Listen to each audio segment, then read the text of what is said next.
Alors la formation d'ingénieur génie industriel est organisée en 3 ans. On y rentre après avoir fait généralement, principalement, j'allais dire, une classe prépa. 80% des étudiants qui arrivent en première année viennent généralement de classe prépa pour les 2 filières classiques. Et on a aussi des places réservées pour la prépa des INP et pour les étudiants qui viennent d'IUT. Pour la majorité des étudiants qui viennent d'IUT, ils font la filière par apprentissage où ils alternent une présence en entreprise de quelques mois avec une présence à l'école pour la formation de quelques mois.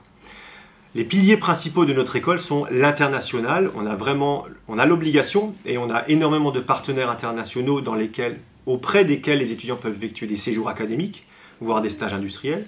Donc les séjours de 6 mois jusqu'à les doubles diplômes de 2 ans.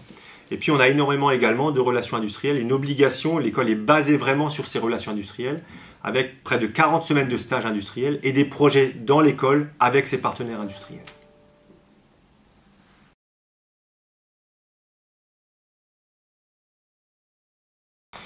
Alors on va parler maintenant des spécialités de l'école de génie industriel. Dans les 3 années d'école de génie industriel, pour les étudiants qui font un cursus classique pour obtenir un diplôme d'ingénieur après les 3 ans, après le tronc commun, ils peuvent intégrer une des 2 filières spécialisées de l'école. L'ingénierie de la chaîne logistique, dans laquelle ils vont faire des activités orientées logistiques, qu'elles soient internes pour organiser des sites de production, organiser une chaîne de production, ou externe, qu'elle gère aussi la provenance et l'acheminement des matières premières, jusqu'à la livraison des produits finis auprès des clients. Donc tout cela concerne un ensemble de compétences nécessaires à acquérir pour les élèves ingénieurs qui veulent être ingénieurs de la chaîne logistique, spécialité génie industriel. Il existe une autre filière qui est l'ingénierie du produit, dans laquelle les élèves ingénieurs vont avoir des activités plus autour de la conception, du développement, du prototypage et de la réalisation d'un produit fini, voire son industrialisation. Donc cela concerne les 2 filières de l'école de génie industriel. L'ingénieur de la performance industrielle durable est une filière par alternance, pendant laquelle les étudiants vont alterner 2 mois à l'école, 2 mois en entreprise, et vont répondre à une problématique posée par leur entreprise qui peut être associée à l'une des 2 spécialités liées aux 2 filières que j'ai présentées précédemment. L'ensemble des 3 filières vous permet d'obtenir le diplôme d'ingénieur de génie industriel.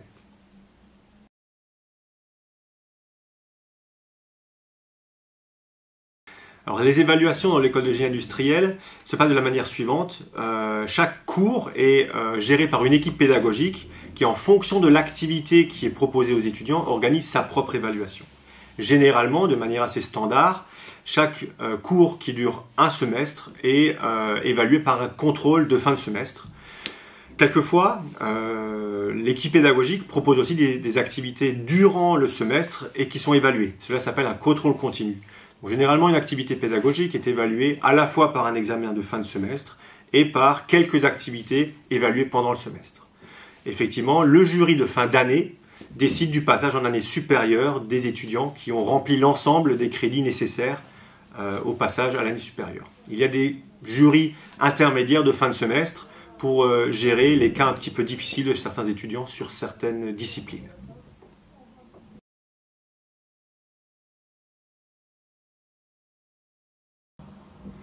Alors les modalités pédagogiques évoluent tout au long de la scolarité à génie industriel. En première année, puisqu'on a beaucoup d'enseignements disciplinaires de base, des piliers à l'activité d'ingénieur génie industriel, les modalités pédagogiques sont assez classiques avec des cours, des TD, des TP, même si on vous demande de commencer à travailler en mode projet avec, de manière progressive, de plus en plus d'activités en groupe. En filière, donc en 2e année et en 3e année, il y a des activités pédagogiques très orientées autour d'activités par projet, par groupe, avec des soutenances devant des jurys et avec des liens très forts auprès d'industriels. Donc on a des activités de manière assez importante pour la filière ingénierie de la chaîne logistique avec un projet qui s'appelle études de terrain où un sujet proposé par un industriel et les étudiants, par groupe de 3 ou 4, vont en entreprise réaliser un livrable pour l'entreprise cliente. On a la même modalité pédagogique pour l'ingénierie du produit, où on a un gros projet qui dure une année, où les étudiants ont à travailler par groupe de 6 ou 7 à la réalisation d'un prototype de produit, où un client là aussi est en attente d'une réalisation par rapport à la problématique posée. Ça veut dire que l'école est vraiment très orientée en mode projet pour les enseignements, puisqu'on sait que l'ingénieur génie industriel aura beaucoup ou sera beaucoup confronté à ce type d'environnement lors de son activité professionnelle.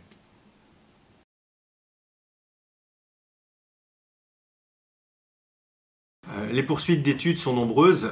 On peut notamment, si on le décide, effectuer un double cursus avec des partenaires identifiés sur l'environnement grenoblois, par exemple l'IAE, l'Institut d'administration des entreprises, pour effectuer des doubles cursus orientés gestion des ressources humaines, par exemple. Ou alors Sciences Po, l'école Sciences Po est également un partenaire de notre école. Mais la plupart des étudiants qui obtiennent le diplôme d'ingénieur vont directement contractualiser un emploi avec une entreprise. Et là, la variété d'industries est nombreuse. Ça peut être le luxe, l'automobile, l'aéronautique, le sport, la santé. Et puis, dans l'ensemble de ces entreprises, l'activité même de l'ingénieur génie industriel sera en lien avec l'organisation de l'entreprise, qu'elle soit au niveau de la qualité, de la production, de la logistique interne ou externe. Donc ce qu'on appelle supply chain, c'est l'ensemble de la logistique qui peut exister au sein d'une entreprise. L'approvisionnement, les achats, le lien avec le client, les négociations. On a aussi des élèves ingénieurs qui peuvent être chefs de projet, chefs de produit, travailler dans la recherche et le développement. Dans tous les cas, l'ingénieur génie industriel s'adaptera très facilement au contexte industriel dans lequel il veut s'épanouir et travailler à l'optimisation des performances de l'entreprise dans laquelle il va s'intégrer.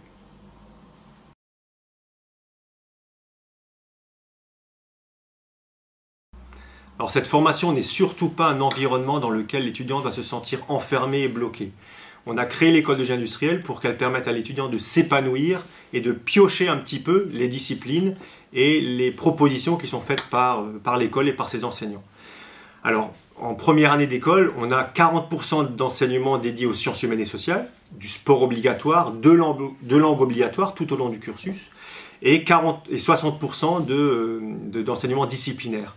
Donc l'ensemble de ces proportions doivent permettre à l'étudiant d'acquérir des outils et des méthodes qu'il pourra ensuite choisir de mettre en application sur un terrain industriel qu'il choisira par rapport à une diversité de secteurs et de partenaires que nous avons à l'école. Donc on va l'aider à acquérir ces outils, à les formaliser et à prendre des exemples d'application tout au long de ce cursus, puisqu'on a énormément de relations industrielles et d'activités qui lui permettent d'expérimenter cette situation de terrain.